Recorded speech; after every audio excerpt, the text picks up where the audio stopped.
So I never know when inspiration is going to strike me, when it's going to hit me, and it often happens in some of the most unexpected ways. And this time around, it was cheddar cheese and ice cream that inspired me. And before you think, oh man, Mari has lost it, no, no, no, no, no. I am clear as anything. A few months ago, my family and I and another family with young children went to the Tillamook Creamery in Oregon, in Tillamook, Oregon. And we had a great time. The visitor center is a beautiful place. It's beautifully designed. It's interesting. It has a great restaurant. Of course, it has an ice cream counter. But the thing that really caught my attention was the Tillamook timeline that's in the main, I think it's in the on the wall of the main hallway of the exhibit area. It was really simply but very beautifully designed, and I wish I had better pictures of it, but it really inspired me because I thought, for some time, I've been thinking of putting a timeline on my website or a client's website, and possibly even using a timeline in a different way, not necessarily to tell a story, but maybe to explain a process that I or a client use for our work. So without further ado, I'm going to show you what I came up with, so stick around.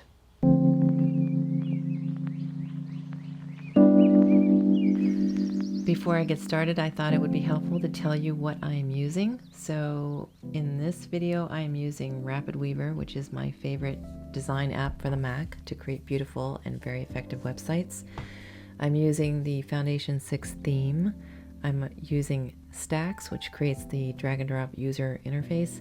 And within Stacks, I'm using the responsive timeline by 1LD. So let's go into edit mode, and I think everything will start to make sense there. Oh yeah, let's go back to preview very quickly. So instead of using a timeline to tell a story from beginning to end, like, about me and all that stuff, I'm going to be using it to explain how I work. Because as a services provider, sometimes, I know I do very complex work, but it's just best on a website to explain it as simply as possible. So back in the edit mode, I go into Stacks and I'm going to look for timeline, and there it is, responsive timeline by 1LD. And then I'm going to go into the Foundation Stacks and I'm going to add first a picture. Then I'm going to add a header, and then I'm going to add text. Right there. Simple as that. I'm going to close the library, and in order to add a picture, I don't have one handy, so I'm just going to select picture, then go to resources, and it gives me access to Unsplash, which I think is a terrific resource. Drag it over to the image drop zone, and boom, I'm ready to go. So I'm going to change the header to step 1. You know what? I'm not going to write step 1. I'm going to write the consultation. That's step 1. I'm going to leave it at that. And then what I'm going to do is show you how to add just a few more items. So you just click the little plus thing down there and you get items. And just as I did before, you can add pictures, video if you want, code, whatever you want. Header, text, you can add a button that's linked to something, and so on. This timeline, by the way, is completely customizable if you want to change colors and so on. So you'll see in a moment what I'm talking about. Like, you can get rid of this icon and replace it with a different icon or a picture or a graphic. But what you do is you just select responsive timeline, and this magical little editing area shows up on the side. You can switch animation on or off. You can make the orientation of the timeline vertical or horizontal, change colors, and so on here. It's pretty straightforward, but let's first take a look at what I've created. So we go back to preview, and boom, there it is. All you have to do is scroll down, and then these things appear just as like this, except I didn't add any content into these. Now, out of the box, I have to say it's a bit drab. You can use it that way if you want to. Of course, you'll need to change things like the date if that's what you're going to do. I would suggest changing the icons. If you want, you can change this line, everything. All of that is in here, pretty self-explanatory. So that's how you get started. Now I'm going to show you another version that I created so you can start to get an idea of what you can do with it. Okay, so this is sample 2.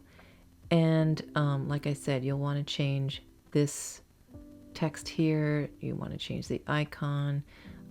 You'll want to change maybe the background here, the font. You don't have to use pictures, and so on, but incredibly easy to use. All right.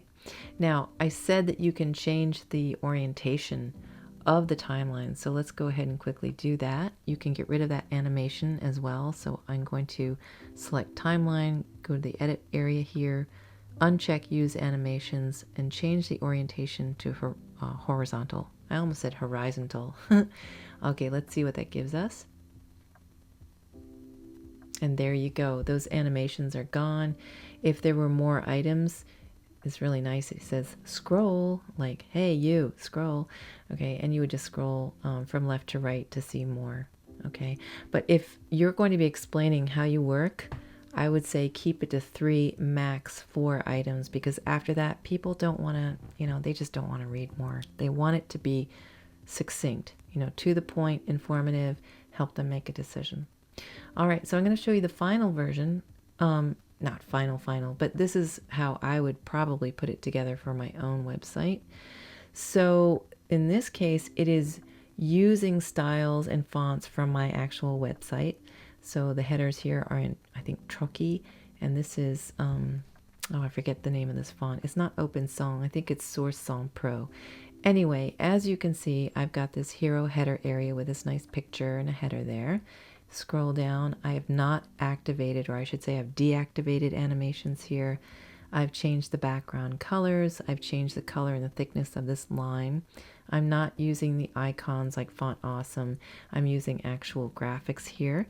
And I changed the date here to custom text to say stage 1, stage 2, build and design. So it's all pretty succinct. It's there. It's easy to understand. Launch and grow, stage 3.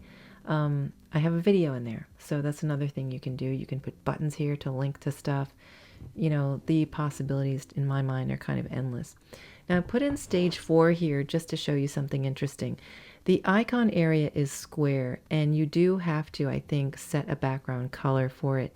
And in this case, I set the background color to this pink, which is identical to the line pink. If you're going to use a graphic or a picture, make sure that you've resized it so that it is square, so that it fits, it fills the whole area. Because if you don't, and it's, a horizontal picture like this, it's going to get clipped, or it's not going to fill the whole area. And to me, that looks a bit, I don't know, sloppy. Anyway, I hope you can see this, added this background graphic to this area to kind of break up the monotony of the white. You don't have to do that, but I did. In any case, by the time people get down to this area and they say, wow, I really understand how this person works.